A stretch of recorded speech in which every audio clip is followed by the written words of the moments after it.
You don't usually take your connection from the past and simply add it to your inputs. You could, but usually you consider it to be a separate set of inputs, and then you do a neural network on it. So you're taking a nonlinear function of your memory and your recent controls. Show us what this function's inputs and outputs look like.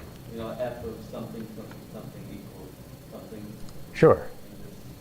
Whatever that example. Okay, if f is your model, let's use h for hypothesis, because they usually do f for activation function. H of x sub t and memory sub t minus 1, y sub t and memory sub t is equal to. And now I'm going to subscript these things to suggest that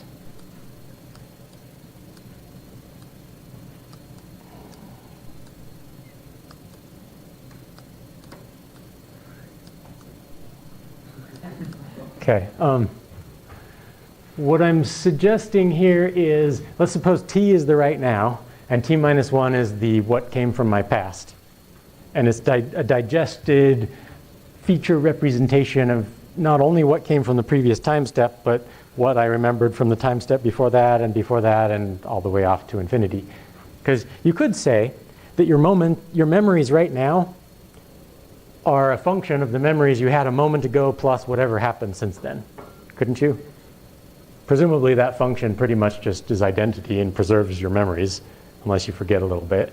But so I've used m for memory, meaning the recurrent connections. I've used x for your observations or whatever's feeding into your senses, your system. I'm using y for your present output. I guess for a human, that's the signals your brain sends to all of your muscles, tells them when to contract, tells my tongue how to flip up and down and squeeze my lungs to make words come out, which is why I'm talking. And m sub t is what I remember now about my understanding of my current state now, as opposed to my understanding of my state before. And what's interesting to think about is what you know of your state is not the same as your true state, right? If you have good awareness of the world, then they're presumably similar or close, but there are real things going on in this world of which we are unaware. And so there's our beliefs of the state, and then there's the true state, and they're not the same thing either. Okay, so can you see I have two things going in and two things coming out of each model here, which is in agreement with this function? So does m those horizontal lines? Yeah, let's label them. I'm calling this m of t minus 1.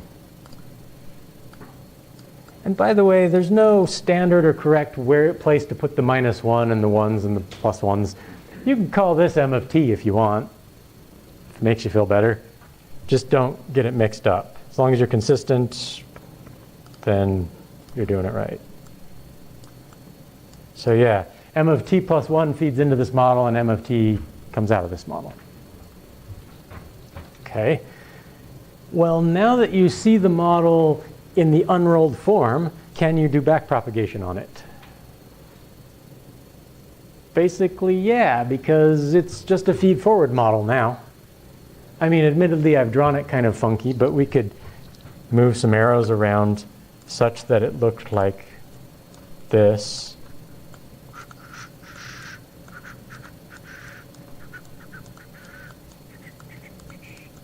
Now you could do backpropagation, right? It's just that this happens to be m of t minus 1, and this is x sub t, and this is y sub t, and this is m of t plus 1, or something like that.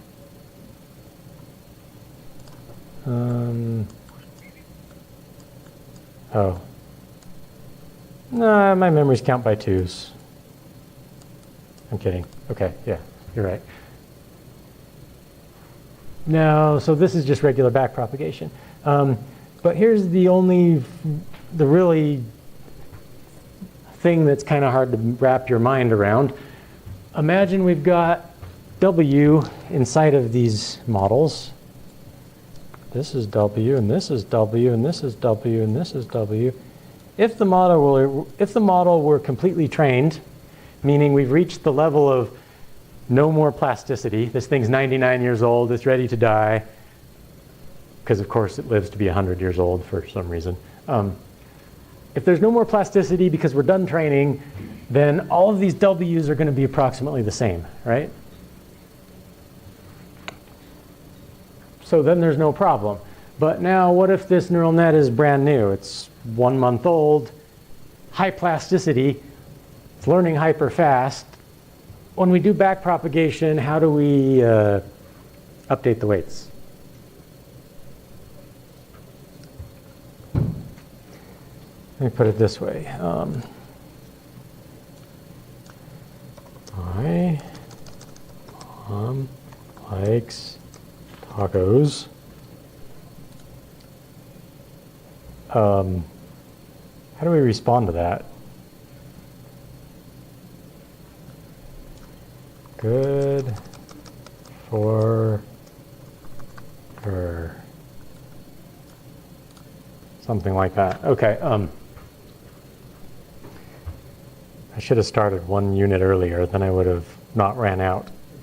Oh well. Why did I say good? Is it because or is it because my mom, or is it because my mom likes? Maybe as soon as you said my mom likes, I started preparing the answer already, and I was ready to say good for her no matter what she liked, because I didn't care what she liked, right? Depending on how your brain works. But you can't really start thinking good without, well, here's what I'm getting at, is this value might be caused by this word.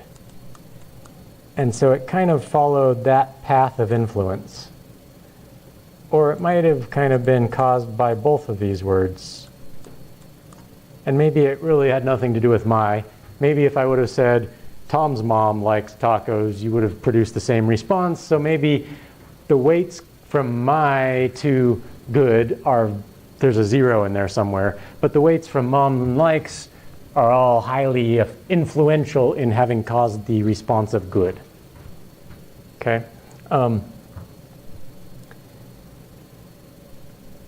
Essentially, if we were to start doing backpropagation, at any moment in time, you've got one target label and its corresponding predicted label. And that error signal is going to have to get backpropagated down through here, which goes all the way back down and adjusts these weights. Backpropagates this way and down through here to affect those weights. Backpropagates this way, down through here to affect those weights. Backpropagate this way, backpropagate down through here to have changed those weights. Backpropagate this way, and backpropagate down there to change those weights. You essentially have to backpropagate all the way back to the beginning of time and make whatever changes you make. And then the next time step occurs, and you're right here. And now what you do is you backpropagate down here and update the weights, backpropagate there and update the weights, and then back here. And all of these get changed again based on the error signal of this final last output. Can you wrap your head around that? Why is it important that all of the weights on the MT are the same? I mean, like, why can't you stop there? So let's suppose I only backpropagated back one time step to right here and I stopped. Is that kind of what you're saying? Okay. Well, what's a good example? You know how when somebody punches you, it takes just a moment before it hurts? That wasn't a great example. What's a better one? Sometimes something happens. Let's suppose you get an F. How long is it going to be before you lose your scholarship? Or something. That's not a great example. That's a negative example. Let's suppose you get a straight A's. How long is it going to be before your dad buys you an ice cream cone? Somehow you have to recognize enough context that when you get that ice cream cone, you don't just think it's because you're at Brahms and your dad's with you. right? You have to somehow make the connection that maintain in your memory the state that, oh yeah, I got straight A's, and he said, good job, I'll take you out for ice cream, and then you got in the car and you went to Brahms, and then you get the ice cream, and eventually you get the reward. Well, how many time steps ago was the thing you're actually being rewarded for? What if it's this one? The way we humans tend to learn is we maintain enough state that we know what's going on, such that when we finally get our rewards, we can somehow remember what happened way long ago and refine our models such that we've bumped up the, hey, that was pretty great. I think I'll try hard next semester too, because I sure like ice cream. That's a terrible reason to get good grades, but you get the analogy. There are lots of things in life where the cause and the effect are separated by time. And because we don't know how much time they're separated by, if we do it with backpropagation through time, we kind of have to keep backpropagating all the way back and affect whatever the thing is that could have influenced it. It may be that all of these, I'm getting rid of the my mom likes tacos. That's a terrible example. We're going with the ice cream for your grades analogy. I don't know why, but that's the one for now. So these two are the enjoyment of your ice cream. This is getting straight A's. And this is all the time that passed before you showed your dad your report card. Okay. The learning that needs to occur is that this mattered. The things you did during these days did not matter. And it's because of this original time, that original action resulted in this particular reward. This is what we call kind of a long-term memory, right? Because you have to use your long-term memory and still associate that error to update these weights. Okay. Well, if we clean up a little bit by getting rid of all that and all of these heck, let's get rid of this one too. This is basically just a really, really deep artificial neural network, right? Okay. Do you remember the problem of vanishing gradients? The problem of vanishing gradients says the deeper your neural network is, the longer it takes to train. And the main reason it takes longer to train is as you backpropagate the error, every layer that it goes through gets multiplied by the derivative of the activation function. And if you use tan h as your activation function, its derivative is always between 0 and 0.25. And I think that's right.